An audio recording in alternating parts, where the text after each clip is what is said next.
Lohardaga NDA प्रत्याशी समीर उरांव आज करेंगे नामांकन। तो देखिए, आज नामांकन को लेकर भी तस्वीर आएगी। गुमला कलेक्ट्रेट से नामांकन दाखिल करेंगे और बता दें कि समीर उरांव गुजरात के सीएम भूपेंद्र पटेल के साथ नजर आएंगे, नामांकन में शामिल होंगे। और देखिए, उनके साथ गुजरात के सीएम में शामिल होंगे नामांकन की प्रक्रिया के दौरान। बीजेपी प्रदेश अध्यक्ष बाबूलाल मरांडी इस दौरान उनके साथ मौजूद रहेंगे।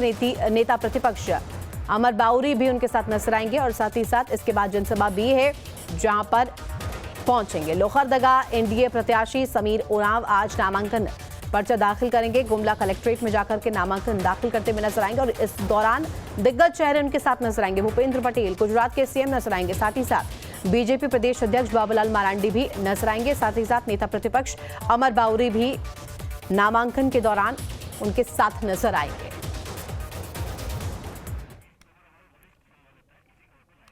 तो खबर पर जानकारी के लिए वरिष्ठ संवाददाता राजेश तोमर हमारे साथ लाइव जुड़ गया। राजेश, देखिए, जिस तरीके से तस्वीर जो सीट को लेकर के हो रही है, खासतौर पर अगर बात करें लोहरदगा सीट को लेकर, तो यहां पर एनडीए प्रत्याशी आज नामांकन दाखिल करते हुए नजर आएंगे। तमाम जो दिग्गज चेहरे हैं बीजेपी के, चाहे हम बात करें गुजरात के सीएम की, चाहे बीजेपी के प्रदेश अध्यक्ष की, तमाम चेहरे नजर आने वाले हैं।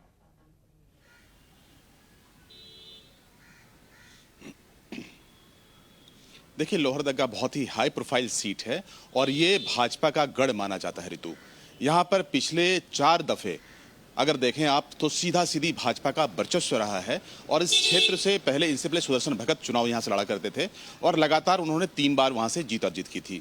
इस बार पहली बार वहाँ से समीर उरांव को मौका दिया जा रहा है। समीर उरांव वर्तमान में राज्यसभा सांसद थे, उनका कार्यकाल खत्म हुआ तो लोहरदगा से भाजपा ने उनको प्रत्याशी बनाया है।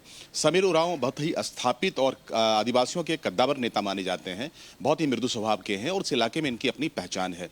लेकिन जो परंपराएं होती हैं, पार्टी के बड़े नेता यहाँ पर मौजूद हैं। भूपेंद्र पटेल जो कि गुजरात से यहाँ पहुंचे हैं और वो नामांकन में वहाँ पर शामिल होंगे। बाबूलाल मरांडी जो कि यहाँ पर प्रदेश अध्यक्ष हैं, वो वहाँ पर मौजूद होंगे। इसके अलावा बड़ी संख्या में कार्यकर्ता वहाँ पर होंगे। लेकिन चुनाव तो लड़ना है समीर उरांव को।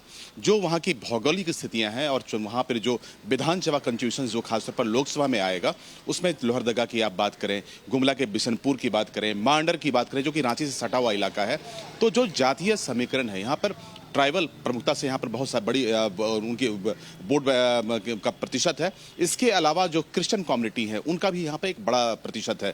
कुल मिलाकर लोहरदगा एसटी सीट है और यहाँ पर सुरक्षित सीट माना जाता है। समीर उरांव के खिलाफ में सुखदेव भगत जो कि कांग्रेस उम्मीदवार हैं, वो यहाँ पर चुनाव लड़ेंगे। पिछले बार सुदर्शन भगत से जब इनकी चुनाव हुए थे तो उसमें सुदर्शन भगत से बहुत ही कम वोट से वो हारे थे, तकरीबन 14,000 का अंतर था। इस बार के जो यहाँ पर माहौल दिख रहा है, कांग्रेस के लिए कह सकते हैं कि ये जो सीट है अभी फिलहाल प्रतिष्ठा का सीट है। धीरज साहू जो बहुत ही कद्दावर नेता माने जाते हैं उसी इलाके से आते हैं। तो इस बार कांग्रेस और या यूं कहें कि जो इंडी गठबंधन है, ईटी गठबंधन की तरफ से ये सीट बहुत ही प्रतिष्ठा का सीट है और यहाँ पर पूरा दमखम जो है वो लगाएगी इंडी गठबंधन के लोग।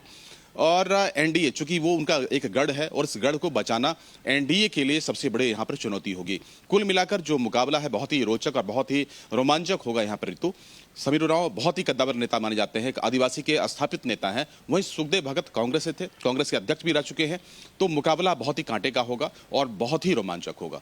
राजेश, कुल मिलाकर अगर कहा जाए, क्योंकि आप ग्राउंड जीरो पर सारी जो खबरें हैं उन्हें तराश रहे हैं, उन्हें परख रहे हैं, ये जानना बेहद महत्वपूर्ण है कि क्या इससे शक्ति प्रदर्शन का भी कहीं ना कहीं मन है?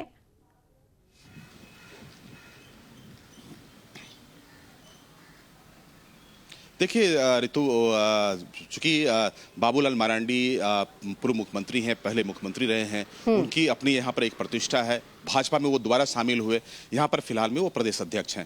तो जो दमखम लगाने की बात है भाजपा के लिए, इसलिए प्रतिष्ठा का सीट है क्योंकि भाजपा के दृष्टिकोण से एक गढ़ माना जाता है।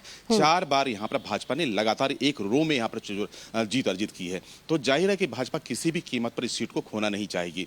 वहीं पर सुखदेव भगत भी प्रदेश अध्यक्ष रहे हैं कांग्रेस के, बहुत ही कद्दावर नेता, बहुत ही लोकप्रिय नेता है।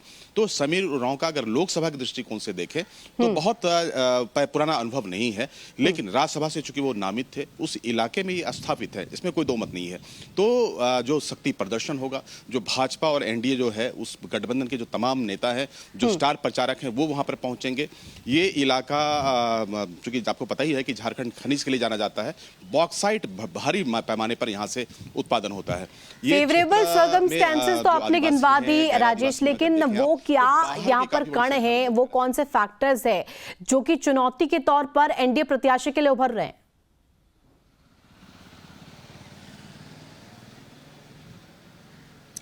देखिए, अगर एनडीए के लिए आप देखें तो पिछले बार का अगर चुनाव एनालिसिस देखें ऋतु, तो पिछले बार मात्र 14,000 वोट से सुखदेव भगत वहां पर पिछड़े थे। इस बार की जो संरचना है, तो तमाम जो विधानसभा क्षेत्र आते हैं, चाहे बिशनपुर का इलाका है, वो झारखंड मुक्ति मोर्चा के कोटे में है, और चमराइन लिंडा वहां से एमएलए हैं। मांडर की बात करें तो नेहा शिल्पी जो कि बंधु की बेटी है, वो सीट भी झारखंड मुक्ति मोर्चा, माफ करें, कांग्रेस का सीट है ये। इसके अलावा जो लोहरदगा जो सीट है, वो सीट भी फिलहाल अभी जो आसू गठबंधन के जो एनडीए गठबंधन से हैं, वो उनके जिम्मे में है। कुल मिलाकर जो उस संरचना को आप देखें तो वहां पर आपको दिखेगा कि जो वर्चस्व है वो फिलहाल ईडी गठबंधन के पक्ष में जाता है। लेकिन अगर पूरे परिदृश्य में देखें, लोकसभा सीट के तौर पे देखें, तो ये अब तक भाजपा के लिए गढ़ माना जाता है, चूंकि जो स्वाभाविक जो वोटर्स हैं वो भाजपा के लिए, चूंकि जो सरना धर्म मानने वाले हैं, आदिवासी में दो कम्युनिटी है ऋतु, एक आदिवासी जो सरना धर्म मानते हैं, दूसरा जो क्रिश्चियनिटी को मानते हैं, उसकी भी संख्या वहां पर उतनी ही बड़ी है। हेमंत सोरेन फिलहाल जेल में है, उसका एक रिपरकर्शन भी देखने को मिल रहा है। तो कुल मिलाकर एनडीए के लिए ये सीट अपने खाते में बिल्कुल राजेश, मैं चाहूंगी कि आप तमाम समीकरणों को हमें समझाएं और लगातार हमारे साथ बने, कुछ और खबरों पर आपसे अपडेट ले।